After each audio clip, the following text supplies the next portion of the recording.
Breaking news tonight, 21 hours behind closed doors, and tonight, no deal. High-stakes talks between the U.S. and Iran have ended without any agreement. Tonight, the U.S. delegation is headed home from Pakistan empty-handed. Vice President Vance spoke briefly this evening, but did not say what will happen after the two-week ceasefire agreement expires, the war now entering its 7th week. So far, the Iranians have refused to accept American terms for them not to develop a nuclear weapon. Their nuclear program, such as it is, the enrichment facilities that they had before, they've been destroyed.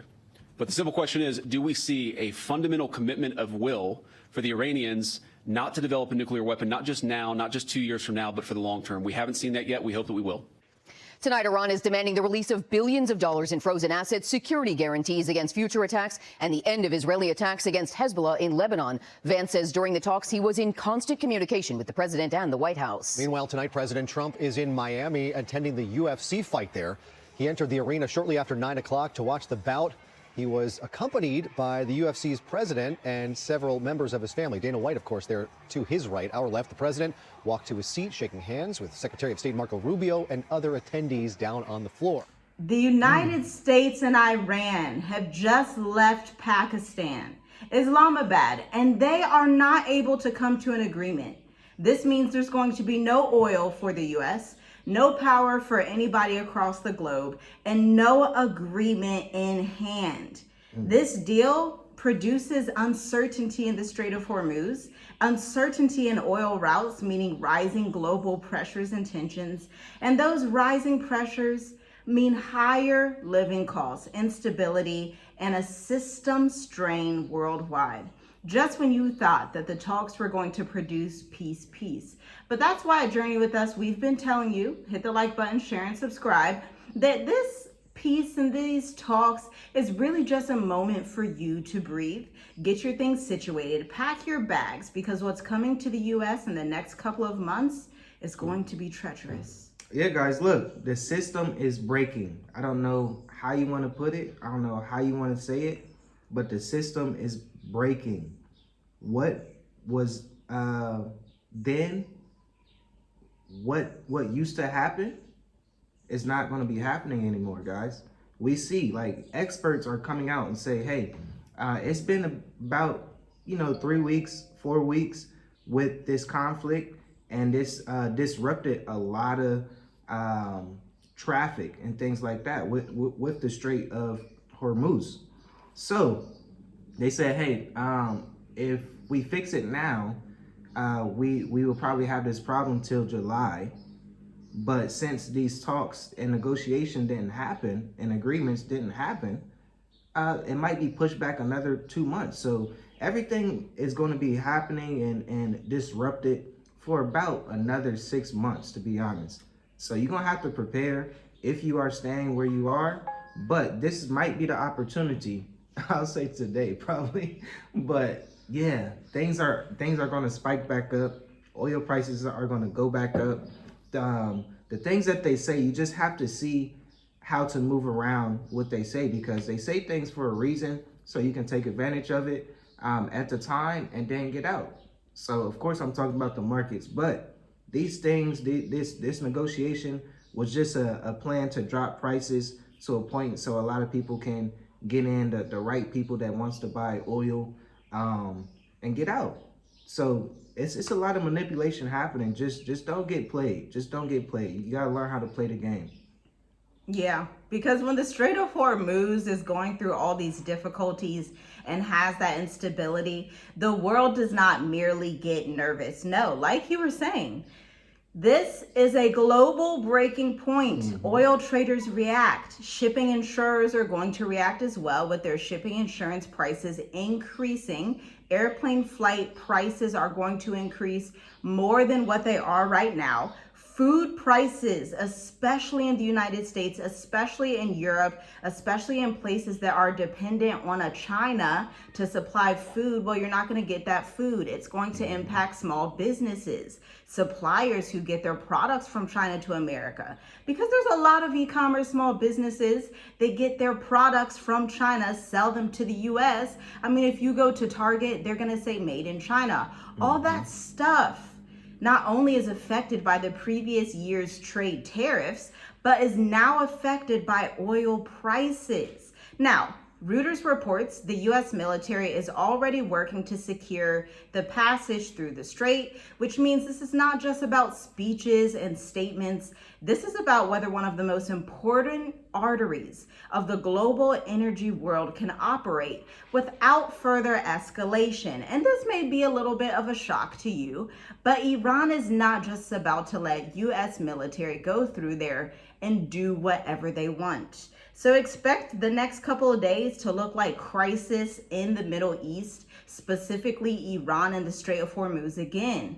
Remember, 5,000 plus, maybe 10,000 troops now have been deployed to that area of the world from the US, and Iran says that they are ready and they are confident they have the military capability to take on the US in hand-to-hand combat, in drone-to-drone combat, and satellite-to-satellite combat, and whatever combat the U.S. wants to do, Iran has it ready as well. Now, this brings us to the urgent state of the diaspora, because April 19th, we're doing another edition of the urgent state of the diaspora because of this reprieve that happened real quick.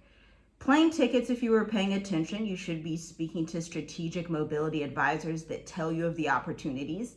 Plane tickets were actually down this past week because of the peace talks. So this would have been the perfect time to purchase your plane tickets, get things in order, have your private VPN networks already set up, have your financial international accounts already set up before leaving America, then choosing the best 5 countries in Africa, which we have listed for our clients of being Seychelles, Botswana, Kenya, Madagascar, Mauritius, Rwanda is another good one, Senegal is another good one. These are the only places that you should be taking seriously because, by the way, if you're looking at the continent of Africa, the 2 countries that have been most impacted by all of this are actually South Africa and Kenya. So you want to pay attention to what's happening. You need to pay attention to geopolitics. You need to pay attention to energy resources.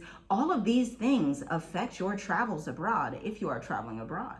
Yeah. So check out the link in the description. Your ticket's $100. Once the slots are gone, they're gone. We're not going to reopen it. If the link doesn't work, you were too late. Yeah.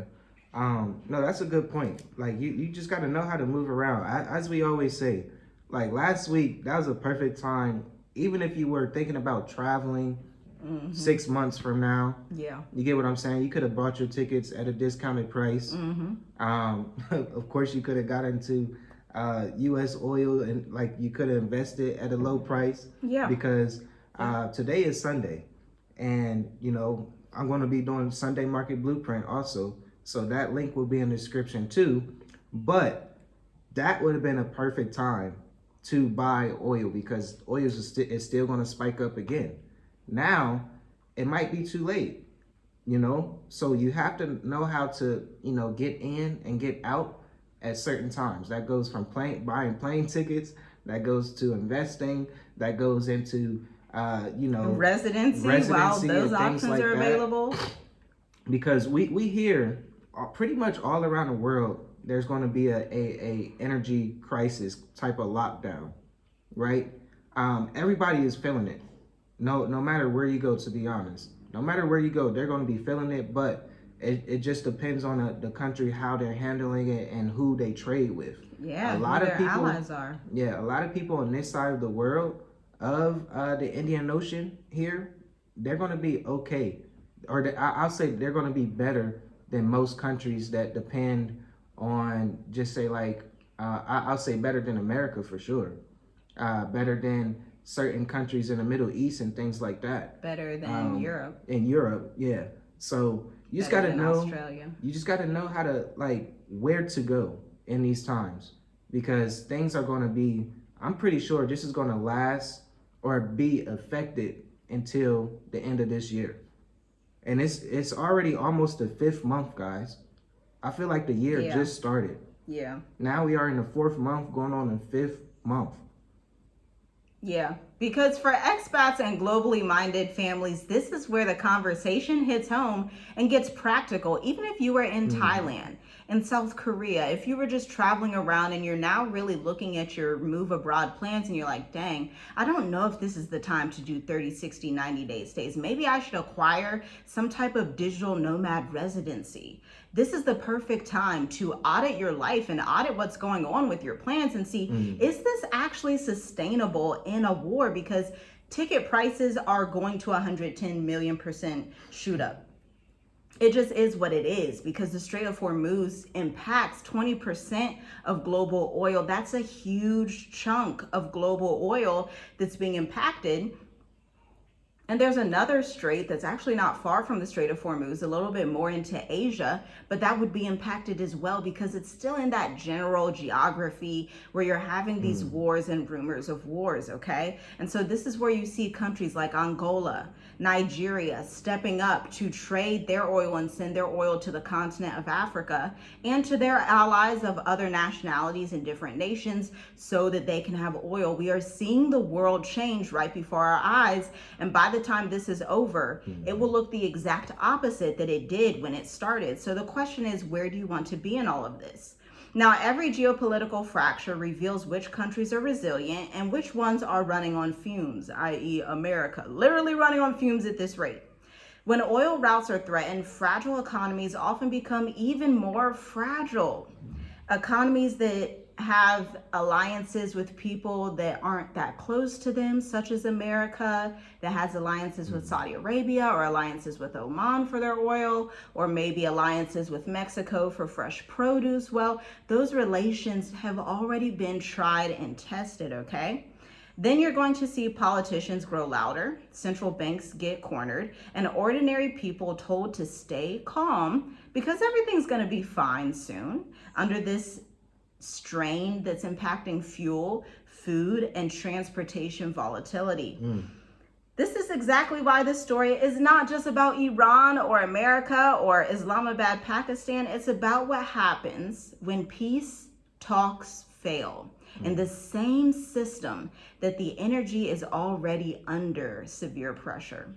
It's about whether your country has buffers, alternatives, close enough allies. That's the one thing about America. It's not really close to anything except Canada and Mexico, but that's not really like the ancient world, right? When we're thinking about ancient world, the ancient trade routes, places that survived prior to the modern era, you're really looking at like Africa, the Mediterranean, the Indian Ocean, and that's about it. And so AP reports that the ceasefire remains fragile, while Reuters notes that technical talks may continue. But today's reality is still the same. There's no deal, the oil choke point still remains, and lives are still at risk. Listen, this is another reason to go to the link in the description. Visit www.journeywithusmove-to-africa.com/services to join the Mature Adult Intensive. Cohort 8 begins May 3rd at 2 p.m. Eastern.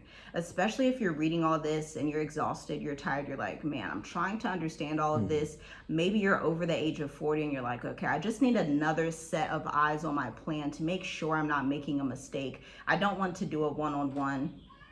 I want to be in a group program intensive that spans 4 entire weeks. This is your chance to read the enrollment guide. It is 7 to 10 pages for you to check out that enrollment guide and see if the program is right for you. Check out the links in the description so that you can get your plan situated before the next oil choke point or global choke point arrives. And I would say like it's not gonna go anywhere. It's in a chokehold.